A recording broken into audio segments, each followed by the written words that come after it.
السلام عليكم ورحمة الله وبركاته. ازيكم عاملين ايه؟ حبيت اعمل لكم فيديو كيمياء زي ما عملت لكم المواد اللي فاتت برضو كلها. ولو حد سألني انا ما عملتش ليه الفيديو ده امبارح ولا اول ما رجعته من الانجليش، فهقول لكم يا جماعة انا بحب دايما اسيبكم الاول تظبطوا اموركم وتمشوا مع المدرسين بتاعكم اللي انتوا ماشيين معاهم او على النظام اللي انتوا حابينه، وتبداوا تراجعوا مع نفسكم الاول، واجي انا اقول لكم بس على الحاجات التريكات والحاجات المهمه قوي اللي ما ينفعش ان انتوا بقى ما تعملوهاش في اخر يوم او يومين قبل الامتحانات. شبه النهارده كده ان شاء الله الفيديو ده هينزل النهارده، باقي هيبقى متبقي النهارده كله وبكره كله باذن الله، عشان بعد بكره الامتحان. انت عايز تقول لنا ايه برضو؟ ايه الحاجات المهمه دي؟ انا دلوقتي مبدئيا كنت جايبه 57 من 60 في الكيمياء، يعني ناقص 3 درجات. حبيت بس اوضح حاجه، اي مدرسين انا برشحهم او بقترحهم عليكم دول بيبقى انا عن تجربه، حتى لو مش انا اللي مجربه، عن تجربه اخويا اللي هو حاليا في ثانويه عامه، اللي بيطلع يعمل ريفيوهات عن المواد معانا وكل ده، فهو اللي بيبقى مجرب المدرسين دول وبيبقى بياخد معاهم حاليا وبيسمع لهم على اليوتيوب. فانا مش بقول الكلام ده من فراغ او من دماغي او ببقى من مثلا متفقه مع المستر ده خالص، انا كل ده بنبقى عن تجربه اخويا، واحنا كنا مثلا مجربين المستر ده اثناء السنه او انا كنت مجرباه على حسب، ماشي؟ عشان بس حبيت اوضح النقطه دي كويس. فدلوقتي هنبدا مع بعض، ناخدها كده بالترتيب. انت دلوقتي المفروض قسمت المنهج بحيث ان انت تراجع، سواء بقى انت قسمته من الاخر للاول او من الاول للاخر. وبصراحه انا كنانسي او عملته من الاول للاخر. هتقولي ليه؟ لان احنا لما بنرجع، لان انا بالنسبه لي كنت لما برجع من الامتحان اكيد ادائي ما بيبقاش احسن حاجه، اللي هو كان اول يوم خالص، ده اللي هو يعتبر نص يوم كانه، بيبقى ادائي اكيد مش احسن حاجه. فاخدت قررت ان ابدا بالابواب الاولانيه بقى، اللي هي انا ببقى اللي هي سهله وانا كنت بكررها مليون مره وخلاص يعني فاكراها كويس، فابدا بيها عشان مش هتاخد معايا وقت ولا مجهود قوي. ففعلا عملت كده ومشيت بقى بالترتيب، قسمت المنهج على الايام بحيث ان انا اختم بالعضويه.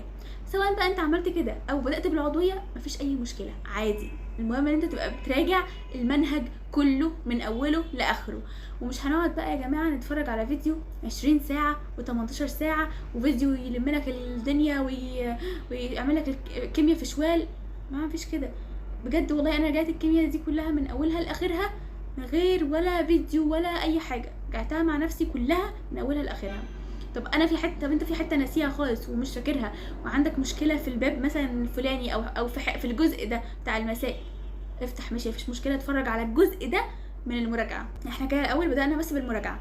بخصوص بقى المراجعه دي حاجه ريليتد ليها، انا منزله لكم على جروب التليجرام الملخص اللي انا كنت براجع منه في ليالي الامتحانات بعد ما راجعت من المذكرات اللي انا بذاكر منها طول السنه.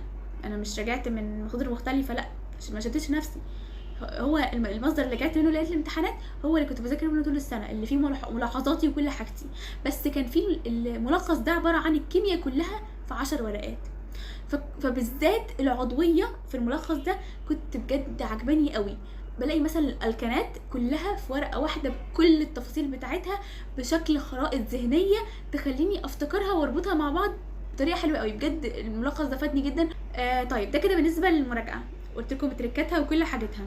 بالنسبه بقى للحل، دي بقى الحاجه اللي سببها انا نقصت درجتين من 3 درجات بتوع الكيمياء بتوعي اللي هم اللي انا ناقصاهم اصلا في الكيمياء. فانا نفسي ان انتوا كلكم تقفلوا، عشان كده ما تغلطوش بقى الغلطه بتاعتي ايه، وما تغلطوش بقى الغلطه بتاعتي دي اللي انا غلطتها في ليالي الامتحانات. مستر اسلام عطيه انا كنت باخد معاه اونلاين ليالي الامتحانات، كان عاملها في دفعتنا للناس كلها. طب هل دي مراجعه شرح؟ لا، دي مش مراجعه شرح، دي عباره عن فيديوهات فيها اسئله. الفيديوهات دي يا جماعه اللي السنه اللي فاتت جا منها حوالي على ما اتذكر قالوا 14 او 16 سؤال جم من الاسئله دي، وكانت نازله على اليوتيوب والمستر وراها صورها قال لكم اهي موجوده اهي الفيديوهات بالاسئله اهي اللي جت في الامتحان. فهو ما شاء الله عليه بيجمع فعلا احسن الاسئله، شاطر جدا مستر اسلام. باذن الله هيجي منها اسئله مش حتى لو مش نفس السؤال بس نفس الفكره. يعني لو انت ما تعرفش بقى عن الموضوع ده، عن موضوع الفيديوهات دي، يعني فاديني بقول لك اهو كل يوم المفروض انت تشوف يعني فيديو، فشوف انت بقى ايه المناسب معاك تقسمهم ازاي. المهم ان انت تتفرج عليهم وتركز في الاسئله كويس جدا. لان الغلطه بقى اللي انا عملتها ان انا طبعا اتفرجت على الفيديوهات بتاعت المستر كلها، كان منزل برضو فيديو كأن بمثابه فيديو لكل ليله من ليالي الامتحانات، فاتفرجت. بس كنت بعمل ايه؟ انا كنت يعني بشوف المستر، بفتح الفيديو بشوف السؤال واوقف الفيديو واروح حلاه مع نفسي واشوف بعد كده اجري اشوف الاجابه ايه. لقيت نفسي عامله صح خلاص اسكيب للي بعده عشان كنت حاسه بقى مفيش وقت. لقيت نفسي عاملاه غلط، اوقف واسمع شرح الفيديو، شرح السؤال.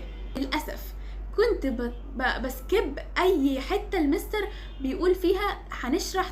طب يلا بقى نشوف لو جاب لنا كذا شبه السؤال ده بس الفكره دي هنحلها ازاي. عملت لها سكيب وما شفتهاش. انا فاكره الاجابه اصلا كانت البروباين، الاجابه في الامتحان كانت البروباين، وانا حليتها غلط بسبب ان انا عملت سكيب للحته دي. فيعني طبعا الحمد لله والشكر لله على كل حاجه، والحمد لله ربنا سبحانه وتعالى ما خلاش الحاجه دي مثلا تخليني ما احققش حلمي، ده من فضله وكرمه طبعا. بس حسيت بقى وقتها ان انا طب يعني لو كنت انتبهت، لو كنت ركزت في الحاجه دي كان زماني عملت اخدت درجتين اهو زياده. الدرجتين دول بقى ممكن يفرقوا من كليه لكليه، بالذات ان دلوقتي بقى 1% 3 درجات. وده انا مش بقوله عشان اخوفكم طبعا، لا، حسابات ربنا مختلفه خالص عن حساباتنا.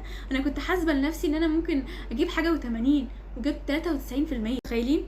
فمحدش خالص يا جماعه يفكر ان بحساباته وانا بقى هقعد احسب انا نقصت في ده قد كده ونقصت في ده قد كده واجمع الدرجات، ولا لحد دلوقتي ناقص مش عارف قد ايه. الله اعلم، الله اعلم يا عالم. انت ممكن تكون مفكر ان انت غلطان في دي، او ممكن تكون الاجابات اللي نازله دي مش صح، او ممكن محدش يعرف. كده خلاص خلصنا الفيديوهات بتاعت الحل. نعمل ايه تاني؟ النماذج الاسترشاديه. شوف لو انت كنت حلل منها اثناء المراجعه النهائيه، وبصراحه اخويا برضو كان كده يعني، فتحفه، هتراجع الاخطاء بتاعتك بس. لو انت مش حلل منها اي حاجه ولسه هتبدا حل على قد ما تقدر ان شاء الله، حتى مش كلهم، نصهم، حتى لو ما جاش منه حاجه، بس اديك بتتدرب. احنا مش مهم بقى خلاص امتحانات شامله من اي كتاب خارجي ولا اي حاجه، دول الاهم دلوقتي، دول الاولويه ليهم. طيب مش لاحق ومفيش وقت خالص يا نانسي احل نماذج استرشاديه، اعمل ايه؟ حل امتحان السنه اللي فاتت والسنه اللي قبلها 2024 و2023، وحاول برضو دور اول ودور تاني. معلش، طب مش لاحق خالص، حل بتاع السنه اللي فاتت بس دور اول وتاني، ما فيش اقل من كده صراحه. خلاص بقى، ده اقل حاجه. تعالوا على نفسكم، معلش، هم ايام يا جماعه معدوده هتخلصوا من الثانويه العامه دي كلها، هتخلصوا من الضغط وهتخلصوا من التعب وهتخلصوا من كل حاجه وحشه في السنه دي. طيب كده كل حاجه. وفي طبعا ونسيت اقول لكم كمان، في طبعا دكتور عبد الله شمس عبد الرحمن اخويا كان بيتابع معاه طول السنه، برده عامل فيديو مراجعه ما شاء الله عليه حلو جدا جدا. برضو عشان لو حد حابب يشوف اي حته من اي باب يدخل يتفرج على الحته دي من الفيديو بتاع المستر، هحط لكم اللينك بتاعه برضو، واي حاجه انا قلت عليها في الفيديو هحط لكم اللينك بتاعها. وبس كده، شكرا لكم جدا، مع السلامه.